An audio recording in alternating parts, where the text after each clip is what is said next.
Did your Michelangelo nunchucks snap? Yeah, because we weren't supposed to use them as nunchucks. My word, I think, okay, so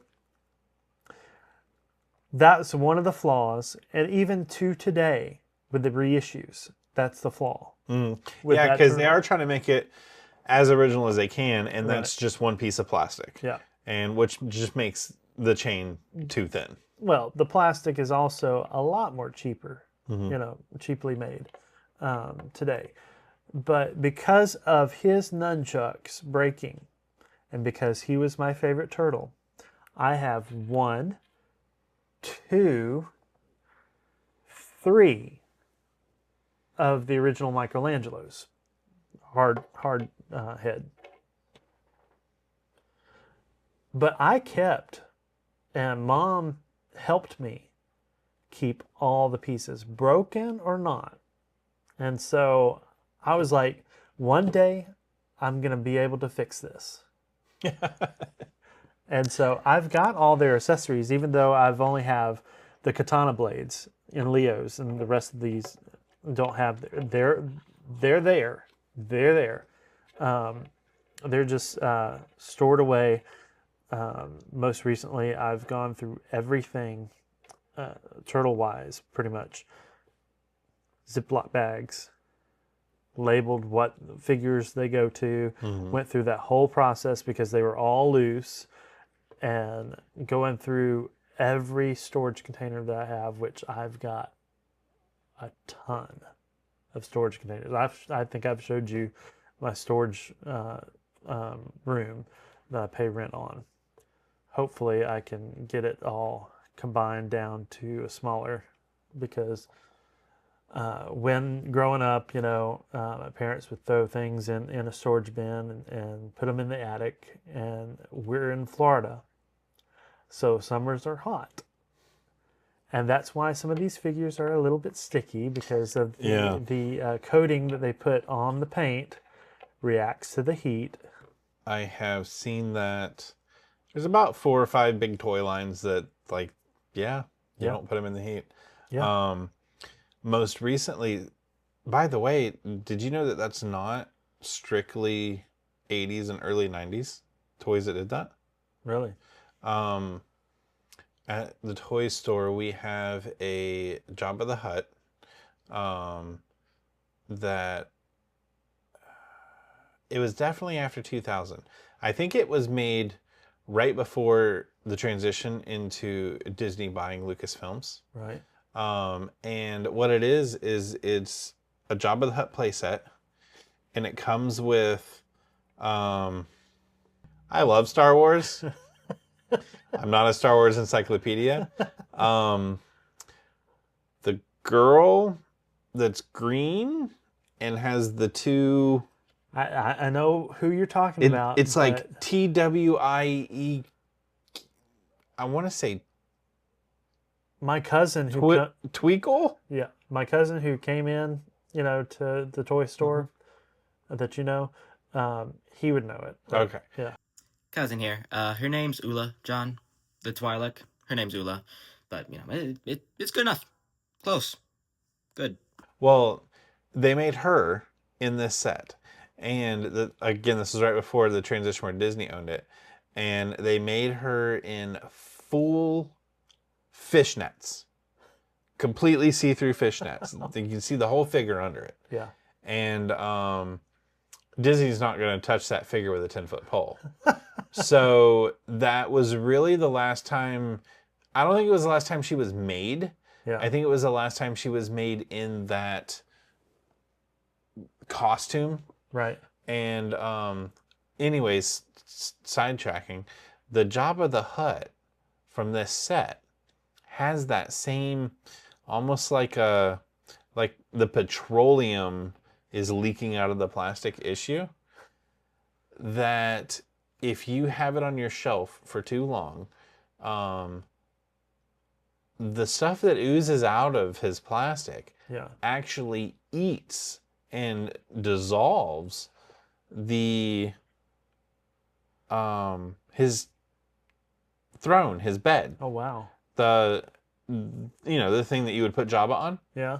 The one that we have at the store actually has a big flat area where Jabba was sitting, and so Whoops. we have the set complete Right. with the girl, Yeah. and we have had many people interested. Can I just buy her? Can I just buy her? No. No. Because if we do that, which she's like 98% of the value of the set. Right. No one's ever going to buy a radioactive Jabba the Hutt that just melts whatever plastic you put them on. Yeah. So to battle that, we actually have, he is sitting back on his display on a piece of saran wrap. Yeah. So the saran wrap is, believe it or not, it doesn't eat through the saran wrap. But the hard plastic base, it completely disintegrates it. Wow. Which is crazy, but that's probably the most recent toy. And that would be early 2000s, I think. Yeah. That would be the most recent one that I have seen that has the same, if it gets too hot, it's almost like, it really feels and smells like the petroleum is almost boiling out of the plastic. Yeah. It's really hard to wash off. Yeah, and for the longest time, I didn't know why these were sticky. Until I, Googled, and I don't know the science behind it, Yeah. but I'm pretty sure that's what it is. but it's heat. It's heat. Heat destroys. And so, unfortunately, I mean, you can use that goo be gone, stuff, and or if you don't care about your figures like I have in the past, get that magic eraser. Yeah, don't do that. No, don't do that. We've had a lot of luck with dish soap and water. Yeah, that does work. Yeah. And soaking. Usually need something Dawn. Yeah. Water, and you're not going to want something really soft. You're not going to be using a washcloth. Right. Something like a toothbrush works well. Right. I think just about every toy collector should have a toy toothbrush at their house. A toy toothbrush and a toy paintbrush. Yep. We use those a lot. Yeah. And we've had a lot of luck with soaking them for a day, sometimes 2 days, in Dawn to get that stickiness off the 80s toys. Yeah. And the thing to remember is if you need to use peroxide, that's good, but don't use rubbing alcohol. Because Never use rubbing alcohol. That will eat through the paint, and you'll just have a smear, and you'd have to just repaint it if you wanted to, or if you're afraid of touching it any further, then you just leave it like it. I haven't really used peroxide much. I have a couple pieces of my own that I would like to start experimenting with the rewhitening. Because you can use peroxide and UV rays, and it's supposed to bring figures back to their original colors. And I have the UV light, and I haven't found gallons of peroxide yet. That's the only problem. Yeah. My Sam's Club card, I can't find it. Right.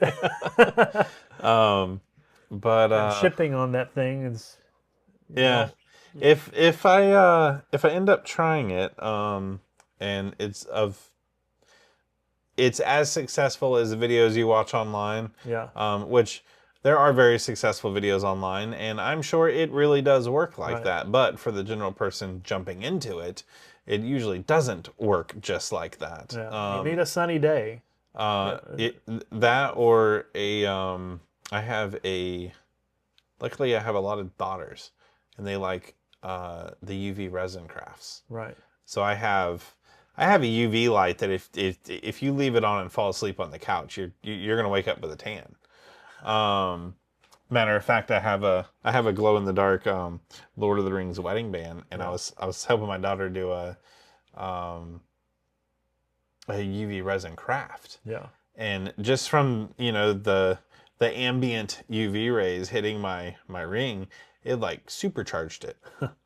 And because, we were doing this for a long time, and it was time for bed, and I got up, and she went over and turned the living room light off. Yeah. And I thought my hand was on fire. Like, it was extremely supercharged. So I would be trying a clear tub with the toys that need whitened, submerged in peroxide. Right. And then I saw somebody, what they did was they used acrylic, and they heated it up and bent it to where they made like a riser. Yeah. And so the riser is going to go over the toys, but also in the peroxide. And on top of the riser is my UV lantern. Yeah. And it's just going to light them up for a day or two. Right. And hopefully that works. Yeah. There's not too much in the turtle line. Right. I think that would probably be more used on vehicles. Yeah. There was a lot of yellow in the vehicles. Yeah. That browned out. Mm-hmm.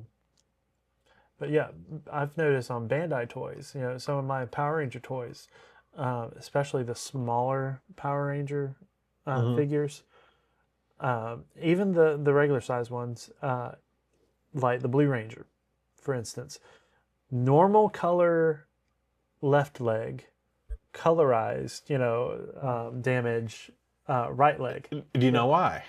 No.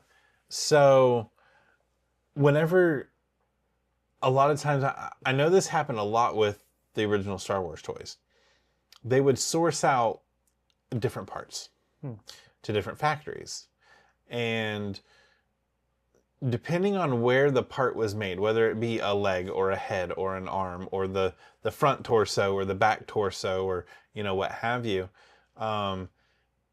different manufacturers had different policies and protocols. You have different countries that have different laws. And what that caused was nobody saw it at the time, but there is a fire retardant chemical that a lot of factories used that other factories didn't. And it's that fire retardant chemical that reacted with, I want to say fluorescent. Right. But don't quote me on the fact that it was fluorescent lights that it reacted with. But that's why you'll see, even on a Super Nintendo. Yeah. You'll Definitely. see the entire top of it is brown. Right. But then the bottom. But then the flap that closes when you take the game out is still as gray as it should have been. Yeah. It's because that came from a different factory, or that didn't get that fire retardant chemical in it. Yeah. So a lot of times whenever you see that, it's because factory A got left legs from factory B and right legs from factory C, and factory C used fire retardant chemicals, which is all fine and dandy. Yeah. And to the naked eye at the time, there's going to be no consequences. Right. They couldn't fast forward through the changing of lightning. I think fluorescents were getting a lot bigger the 90s. Yeah. And even I want to say daylight versus, the other shades of colors as well. Yeah, daylight would do it too. Definitely having your toys or your gaming systems too close to the window, the UV would react with the same fire retardant chemical. And that's actually more so what that peroxiding process does. It's not really, from my understanding of it, it's not really lightening your figures. Yeah. And at the same time, it's not bleaching them. It's reversing the process of that one chemical. So if you have 77 Princess Leia that, was in a cup of coffee for 6 months, I don't think that the peroxide UV method would take care of that. Like that. But like you're saying, hey, why does my stormtrooper have one brown left arm and one brown right leg, and the rest of them's perfectly white? Yeah. That's what that would Interesting. reverse. Yeah.